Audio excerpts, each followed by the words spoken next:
Bonjour chers frères et sœurs, aujourd'hui, nous voulons réfléchir ensemble à cette question. Comment vivre réellement la Bible aujourd'hui? Beaucoup de gens disent aujourd'hui, la loi a été abolie. D'autres disent, cela ne concernait que les Juifs. Mais l'Écriture ne nous montre-t-elle pas autre chose? Nous ne gardons pas les commandements de Dieu pour obtenir le salut, mais comme expression de notre amour pour Elohim. La loi n'est pas le chemin du salut, mais l'expression de l'amour et de l'obéissance. Nous devons comprendre cela clairement dès le début, nous ne gardons pas les commandements de Dieu pour nous rendre justes nous-mêmes. Notre justice vient uniquement du sacrifice de notre Messie Yeshua. Mais précisément parce que nous aimons Yeshua, nous voulons marcher dans ses voies. Yeshua dit, si vous m'aimez, gardez mes commandements. Jean 14h15. Et dans 1 Jean 5/3, il est écrit, car l'amour de Dieu consiste à garder ses commandements. Et ses commandements ne sont pas pénibles.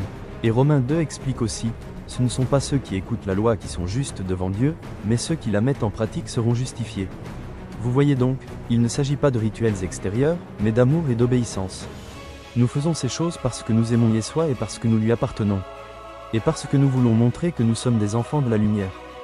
Croisillons, le Shabbat est saint. Pourquoi gardons-nous le Shabbat? Parce qu'Elohim l'a établi dès le commencement. Genèse 2 dit, et Elohim bénit le 7e jour et le sanctifia. Le Shabbat a été établi avant Moïse, bien avant l'existence d'Israël comme peuple. Yeshua lui-même observait le Shabbat. Il a dit, le Fils de l'homme est maître même du Shabbat. Marc 2h28. Cela ne signifie pas que le Shabbat a été aboli, mais que Yeshua en est le Seigneur. Pourquoi le Shabbat est-il si important? Parce qu'il nous distingue du monde. Pendant que le monde travaille, fait des achats et poursuit ses plaisirs, nous nous reposons en Elohim.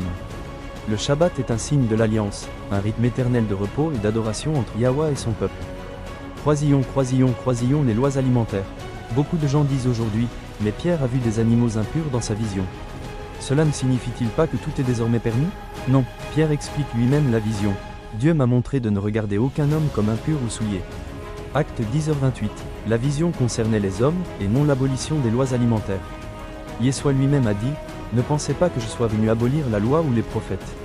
Je ne suis pas venu abolir, mais accomplir. Matthieu 5h17. Accomplir ne signifie pas abolir. Cela signifie confirmer, établir, vivre parfaitement et mener à son accomplissement. Acte 15 confirme également les commandements. Il y est dit que les croyants doivent s'abstenir des viandes sacrifiées aux idoles, du sang, des animaux étouffés et de l'impudicité. Pourquoi du sang et des animaux étouffés? Parce que les animaux impurs ne peuvent pas être correctement vidés de leur sang. Le sang représente la vie, et la vie appartient à Elohim. C'est pourquoi Elohim a dit, pas de porc, pas de bêtes de proie et pas d'animaux impurs. Les lois alimentaires ne sont donc pas seulement des règles culturelles, mais des principes spirituels. Elles montrent que nous devons vivre dans la sainteté. Croisillons les fêtes de Yahweh. Et il en est de même pour les fêtes de Yahweh. Beaucoup disent, ce sont des traditions juives. Mais dans Lévitique 23, Elohim dit, voici les fêtes de Yahweh.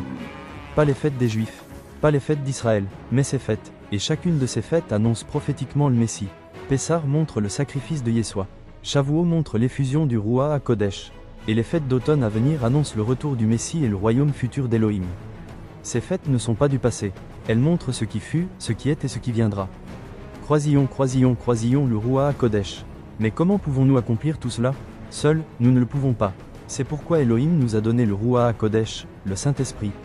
Yeshua a dit, si je m'en vais, je vous l'enverrai. Jean 16/7. Et dans Acte 1, nous lisons que l'Esprit a été répandu par le Père. Le Ruach HaKodesh écrit la Torah dans nos cœurs. Il nous donne la force de vivre saintement. Il nous rappelle les commandements d'Elohim et nous pousse à les garder non par contrainte, mais par amour. Car tel est précisément le but. Une vie sainte. Yeshua dit, si vous m'aimez, gardez mes commandements. Voilà le véritable test. Notre amour pour Yeshua se manifeste dans l'obéissance. C'est pourquoi nous abandonnons le péché, l'impureté, le mensonge, l'avidité et la haine.